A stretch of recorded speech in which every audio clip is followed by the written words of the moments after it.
Hello मेरी beautiful सखियों, कैसी हो आप सब। आई होप आप सब बढ़िया होंगी, स्वस्थ होंगी, मस्त होंगी और व्यस्त होंगी। यस, इस टाइम आप लोग बहुत व्यस्त होंगी, मैं समझ सकती हूँ, क्योंकि फेस्टिवल चल रहे हैं और थोड़ा मौसम चेंजिंग है। मतलब बहुत अच्छी वाइब्स आ रही है, हर जगह से अच्छी वाइब्स आ रही है। अच्छा है, मतलब इंसान अगर खुश हो ना तो बहुत इन्जॉय कर सकता है इस टाइम को, क्योंकि एक फेस्टिवल वाइब्स होती है ना, वो आपको बहुत उत्साहित करती है। और मतलब मेरे को तो बहुत अच्छी लगती है अगर आप खुश हो तो, है ना। और अगर जैसे कुछ टेंशन होती है या कोई चीज़ होती है ना, तो इतनी अच्छी खुशी होती है, खुश होने का मन करता है, लेकिन नहीं हम उस टेंशन के कारण खुश हो पाते हैं। लेकिन तब भी उस सब चीज़ों को एक साइड रख कर हमें खुश रहना चाहिए, खुश होना चाहिए, बहुत ज़रूरी है। क्योंकि आप अकेले नहीं रहते हो घर में, आपके साथ फैमिली रहती है, आपके साथ बच्चे रहते हैं सबके लिए आपको हैप्पी होना होता है, क्योंकि आप क्या हो, पिलर हो घर का, है ना। आपके सहारे सब खड़े हैं, इसीलिए आपका खुश होना बहुत ज़रूरी होता है और आपको खुश रहना ही चाहिए। और खुश रहने के वैसे भी कई फ़ायदे होते हैं, मानसिक संतुलन ठीक रहता है, इंसान पॉजिटिव रहता है, हर छोटी चीज़ में आनंद लेता है। और खुश होने का मतलब ये नहीं है कि आपको परफेक्ट सुविधा मिले तभी आप खुश रहें। खुश होने का मतलब ये है कि आप छोटी छोटी चीज़ों में खुश हो सकें, है ना। मतलब आप हर सुविधा में हो आप तभी खुश रहें। खुशी का मतलब ये नहीं है, खुशी का मतलब ये होता है कि हाँ, आप पॉजिटिव फ़ील करें, आनंद फ़ील करें, हर छोटी चीज़ के लिए धन्यवाद फ़ील करें, तब होता है वो आपकी, हाँ, आप अंदर से खुश हैं, अंदर से हैप्पी हैं। बाकी मेरा मानना तो ये है कि हाँ, मेरी मानना क्या है, मेरी कोशिश रहती है कि हाँ मैं बहुत खुश रहूँ, और रहती भी हूँ, खुश रहती भी हूँ। और होती हैं कोई चीज़ें होती हैं बहुत टेंशन वाली होती हैं, लेकिन सबको साइड रखना पड़ता है ना, सबको साइड रखना पड़ता है और हैप्पी रहना पड़ता है, और होना भी चाहिए हैप्पी। क्योंकि पता क्या है, आप जैसा माहौल बनाओगे घर में वैसा ही माहौल बनेगा। आप अगर सैड रहोगे तो घर भी वैसा ही सैड रहेगा। इसीलिए आपका खुश होना बहुत ज़रूरी है, बहुत ज़रूरी है खुश होना। बहुत टेंशन होती हैं, साइड करिए, एक साइड करिए। क्योंकि जैसे होता है ना कि हम एक जोक सुनते हैं, ठीक है, उस जोक पर हम एक बार हंसते हैं, अगर वही जोक हम आपको दोबारा सुनाए तो हम नहीं हंसेंगे ना। तो ठीक उसी तरीके से लाइफ की टेंशन को भी लीजिए या कोई दुख को लीजिए कि हाँ, एक बार आपने सुन लिया, एक बार दुखी हो लिए, टेंशन हो लिए, उसके बाद हैप्पी होइए। अगर हम उस जोक पर दोबारा नहीं हंस रहे हैं तो हम टेंशन पे क्यों दोबारा दुखी हों। उसी हिसाब से उसको भी एक ही बार लीजिए, क्योंकि लाइफ का नाम ही ना दूसरा टेंशन है, स्ट्रगल है तो वो सब तो चीज़ हमारे जीवन में जब तक हम हैं रहेगी ही। और हम तो एक तुच्छ इंसान हैं, जब भगवान रहे हैं धरती पे, जब तक रहे हैं उन्होंने भी खूब टेंशन्स झेली हैं, बहुत चीज़ें उन्होंने झेली। हम लोग तो कुछ नहीं झेल रहे हैं, उन्होंने तो बहुत चीज़ झेली है। चाहे राम भगवान हो, चाहे कृष्ण भगवान हो, है ना, उनको ले लीजिए। बताइए, कृष्ण राम भगवान तो राजा थे, वो बेचारे 14 साल वनवास काटे और उसके बाद भी उनका जीवन ज़मीन पे ही सोने पर बीत गया, है ना। कृष्ण जी को ले लिए, वो उनका सब दिन हर चीज़ छूटती चली गई, सब चीज़ें छूटी उनके साथ। तो संघर्ष तो सबके साथ है, तो वो हमें एक अपनी लाइफ का ना पार्ट समझ के साथ चलना चाहिए। सब संघर्ष करना चाहिए और करते हैं, सब कर रहे हैं। जो बहुत आपको देखने में लगते हैं ना कि अरे वाह क्या बात है, वो भी कर रहे हैं, सब संघर्ष कर रहे हैं। ये भी हमारी लाइफ का एक पार्ट है, जो इसको भी हमें जीना है। बाकी ज़्यादा चीज़ों को ना दिमाग में लेने की ज़रूरत नहीं होती है, क्योंकि जैसे माँ बाप, जैसे बच्चों के साथ माँ बाप होते हैं ना, तो वैसे सोचिए कि हम लोगों के साथ ऊपर वाला है, भगवान है। क्योंकि उन्होंने जो प्लान किया है, उन्होंने जो सोचा है, होना वही है। हम लोग फालतू यहाँ धरती पे अपना दिमाग लड़ाते हैं। तो इसीलिए हमें भगवान पर भरोसा करके अपने काम पर आगे बढ़ना चाहिए, क्योंकि वो जो सोचे बैठे हैं ना, बेस्ट सोचे बैठे हैं, उनसे अच्छा कोई नहीं सोचेगा। इसलिए उनके ऊपर छोड़ देना चाहिए सब, और बिंदास अपनी लाइफ जिए। हाँ, अपने कर्म करिए, कर्म किस करने से किसने रोका है, कर्म करते रहिए। अगर उनको अच्छा लगेगा तो वो पास कर देंगे, नहीं अच्छा लगेगा तो कोई बात नहीं बाकी कोशिश करिए कि जो आपके आसपास के लोग हों पॉजिटिव हों, अच्छे हों, जिनसे मिलने से, जिनसे बात करने से आपको पॉजिटिव वाइब्स आए, उनकी बात आपको अच्छे प्रभावित करे, ये चीज़ कोशिश रहनी चाहिए। उन लोगों से दूर रहें जिनकी बात आपको नेगेटिव कर देती हैं, आपका दिमाग टेंशन में कर देती हैं। उन लोगों से दूरी बना के रहिए। कोई फ़ायदा नहीं है ऐसे लोगों को अपने आसपास रखने से। जिनसे हमें तकलीफ़ हो, जिनसे हमें एंग्जाइटिक हो, उन लोगों को हमेशा दूर रखिए। और जिनसे आपको पॉजिटिव वाइब्स आए, जो अच्छा सोच सकें, उनसे आप अपना मेल जोल बढ़ाइए बस। बाकी अगर हम किसी के कारण दुखी होते हैं ना, तो उसमें उनका हाथ नहीं होता है। ये हमारे ही सबके कर्म होते हैं जो वो सब बनकर हमारे सामने आते हैं। इसीलिए अगर मैं किसी की वजह से दुखी भी होती हूँ ना, तो कम मानेंगे, मेरे को बिल्कुल भी गुस्सा नहीं आता है। मेरे को ये लगता है कि हो सकता है मेरा ही कोई कर्म ख़राब था जो मुझे इस टाइम सज़ा मिल रही है। तो इसीलिए कुछ ज़्यादा माइंड लेने की ज़रूरत नहीं होती है। जो आपको दुखी कर रहा है उसका भी धन्यवाद करो कि ठीक है भाई, तूने दुखी कर दिया है, ठीक है, ये भी हमारे पाप अभी निकल जाएंगे। तो इट्स ओके, ज़्यादा टेंशन लेने की चीज़ की ज़रूरत नहीं है बस। बाकी बहुत बातें हो गई हैं। आज बहुत हल्का बनाने का मन था क्योंकि सब्ज़ी थी नहीं, तो आलू टमाटर थे, तो आलू टमाटर बनाने का मन नहीं हुआ। तो मैंने सोचा लाओ आलू और टमाटर का कुछ अलग ही बनाया जाए। तो कुछ नहीं, बस सिंपल सा आलू उबले रखे हुए थे, टमाटर थे 4 बड़े बड़े, तो उनको हमने कहा बढ़िया टमाटर भर के बनाते हैं। तो दाल, सिंपल चावल और भरवा हुआ टमाटर बनाए हैं।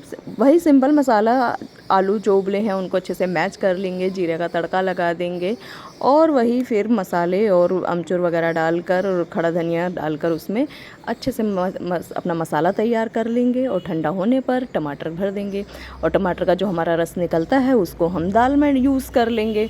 दाल में अच्छा टेस्ट आ जाएगा। ये देखिए हमारे टमाटर कितने अच्छे से गल जा रहे हैं।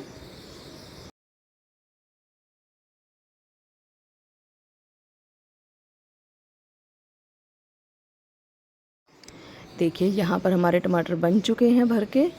ये कितने बढ़िया लग रहे हैं। और यहाँ मैंने दाल चावल इकट्ठे कुकर में पका लिए थे। मतलब कुकर में ही मैंने चावल भी पका लिया था, लोटे में। चावल हमारे यहाँ ज़्यादा कोई खाता नहीं है, खाने वाले चम्मच के ही 2-2 3-3 चम्मच ले लेंगे, तो इसलिए मेरे को लोटे में ही बना लिया, उसमें पूरा पड़ जाता है। और ये जो हमारे टमाटर की ग्रेवी निकली थी वो हमने इस दाल में ही डाल दी है। अच्छा टेस्ट आ जाएगा। तड़का लगा देंगे सिंपल। बस खाना पीना जब काम हो जाएगा तो आज थोड़ा मशीन लेके बैठेंगे क्योंकि हमको माता जी के फ्रेम का ड्रेस बनाना है माता जी का। तो मैं जब बनाऊंगी तो आपको बताऊंगी, बताऊंगी क्या, ड्रेस आपको दिखाऊंगी। यस, तड़का लग गया हमारी दाल में। दाल में जब तड़का लगता है ना, खूब अच्छी महक आती है। ये नीम की पत्तियाँ इकट्ठी कर रखी हैं, इसको मैं आपको बाद में बताऊंगी। और बस अब रोटियां निकल जाएंगी गरम गरम, थाली लगा देंगे। जल्दी जल्दी आप लोग भी चले आइए, बढ़िया गर्मा गर्म रोटी बना के आपको खिलाते हैं।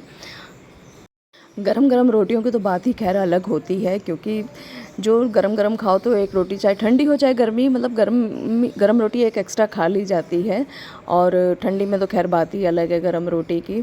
तो यहाँ पर हमारी थाली लग चुकी है।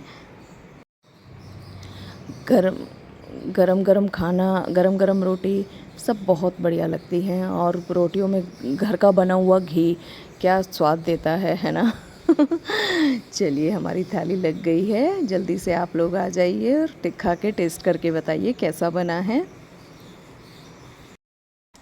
तो सखियों देखिए, ये हमारे पास कपड़ा है, इसमें हमने कहा था माता जी के फ्रेम का आपको चुनरी और लहंगा बना के दिखाएंगे। ये कपड़ा है, ये कपड़ा अपने आप में इतना ब्राइट है ना, तो हमें नहीं लगता है कि इसमें कुछ लेस वर्क करने की ज़रूरत है। इसलिए कोशिश रहेगी कि इसको विदाउट लेस के बनाएं। वैसे लेस है लेकिन हमें लग रहा है कि ये ऐसे सिंपल ही अच्छा लगेगा। तो चलिए पहले आपको इसकी कटिंग बता देते हैं। ये हमारे 7 इंच लंबे और 14 इंच चौड़े के 2 पार्ट है। यानी एक पार्ट हमारा 7 इंच लंबा और 14 इंच चौड़ा है, और ये भी हमारा 7 इंच लंबा और 14 इंच चौड़ा है। ये 2 पार्ट हैं हमारे। और ये हमारे ऊपर चुनरी की जो स्ट्रिप्स बनेगी, ये उसके लिए है 5 इंच चौड़ाई है। और अब यहाँ पे निकालेंगे हम लहंगे के लिए कपड़ा। वही हमारा 7 इंच तैयार चाहिए। ऊपर नीचे का फट्टा फ़ोल्ड करने के लिए हम 2 इंच एक्स्ट्रा लेंगे। नीचे का हमने फ़ोल्ड कर लिया है और इस तरीके से हम इसकी प्लेट्स बिठाएंगे, जिस तरीके से हम लहंगे की प्लेट्स बिठाते हैं। ये देखिए, इस तरीके से प्लेट बिठा के सिलाई लगाएंगे।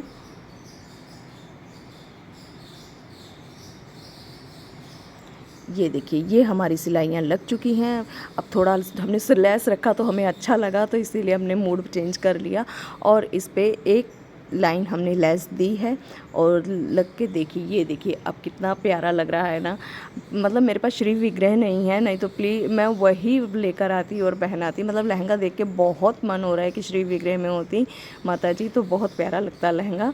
और इस तरीके से हमने ऊपर की बेल्ट फोल्ड कर ली है। आप लोगों को मैं एक इम्पोर्टेंट इन्फॉर्मेशन देना चाहती हूँ कि मैंने अपने चैनल का नेम चेंज कर दिया है। पहले किरण ऑफिशियल था, अब उसकी जगह पर किरण ब्लॉग एंड स्टिचिंग कर दिया है। अब ये हमारे चुनरी के दोनों पार्ट हैं, जिन पर हमने 3 साइड पे सिलाई लगा कर लेस लगा ली है और इसमें भी इस तरीके से हम प्लेट्स देंगे। और ये हमने 2 इंच चौड़ी और करीब 12 इंच लंबी पट्टी ली है। इस तरीके से हम इसकी ऊपर चुनरी रेडी करेंगे और हमारे पास जो लेस है वो भी इस पर हम लेस लगाएंगे। तो देखा सखियो, आपने हमारी माता जी की ड्रेस रेडी हो गई है। ये अगर जैसे श्री विग्रह हमारी श्री विग्रह में होती माता जी, तो उसमें इस तरीके से लहंगा बनाकर हम स्ट्रेट दुपट्टा बनाते। यस, स्ट्रेट दुपट्टा बनाते। लेकिन हमारी फ्रेम वाली माता जी हैं, तो इसीलिए हमने उनका दुपट्टा ऐसा बनाया है। देखिए कितना ब्राइट लग रहा है। ऐसा दुपट्टा बनाया है, पीछे जाके इसको ऐसे बांध देंगे। बाकी मैं अभी आपको पहना के माता जी को नहीं दिखा सकती। नेक्स्ट अगले ब्लॉग में मैं आपको दिखाऊंगी माता जी को पहना के कि हाँ कितनी ब्राइट लग रहा है, कितना अच्छा लग रहा है। और मेरी जो प्यारी बहनें हैं ना, मेरी जो बहुत प्यारी प्यारी सखियां हैं, वो वीडियो देखती हैं पर सब्सक्राइब भूल जाती हैं। मतलब होता है वीडियो की हाँ देख रहे हैं, चलो फिर आगे चलता है। तो क्या करें, वीडियो जब देखें ना तो पहले बीच में सब्सक्राइब कर लीजिए। अगर आपको हमारी वीडियो अच्छी लगती है तो सब्सक्राइब कर लीजिए। और बाकी तो बहुत प्यार देती हैं आप लोग, मतलब आप लोगों का बहुत प्यार मिलता है, इसीलिए आगे मैं हिम्मत करती हूँ वीडियो बनाने की। नहीं तो आप खुद देख रहे होंगे कैसा रिस्पांस आ रहा है, लेकिन तभी हारना नहीं है, हमको आगे बढ़ना है, क्योंकि अब वीडियो आगे देते ही रहना है। बाकी आप लोग इस टाइम बहुत बिजी शेड्यूल होगा, मैं समझ सकती हूँ बात को कि सारे तीज त्यौहार सब आ रहे हैं, इसीलिए बहुत बिजी हो सकता है। लेकिन प्लीज़ जब भी आप लोग ये वीडियो देखिए ना, तो प्लीज़ सब्सक्राइब ज़रूर कर लीजिए। और हाँ, अगर आपको ये ड्रेस अच्छी लगी है ना, तो प्लीज़ वीडियो को लाइक ज़रूर करिए। लाइक से क्या होता है कि आपका प्यार दिखता है। सब्सक्राइब से भी दिखता है और लाइक से भी प्यार दिखता है ना। और मैं तो सामने से आप लोगों का प्यार प्रकट करती ही हूँ कि हाँ आप लोगों का बहुत प्यार मिल रहा है। आप लोग भी अपना प्यार पहुँचाइए सब्सक्राइब करके, वीडियो को लाइक करके। बाकी बहुत अच्छा लगता है। चलिए फिर आज अपना हम ब्लॉग यहीं पर कंप्लीट करते हैं और मिलते हैं अपने अगले ब्लॉग में नई चीज़ों के साथ। तब तक के लिए आपको मेरी वीडियो हो सकता है लेट ये जाए, तो तब तक के लिए आपको एडवांस में नवरात्रि की बहुत बहुत शुभकामनाएं। माता रानी आप सब के घर में आए, खूब बरकत दे, खूब प्यार दे और आप भी उनको खूब प्यार दीजिए। तो बस अब मिलते हैं हम अपने नए ब्लॉग में, तब तक के लिए आपको जय माता जी।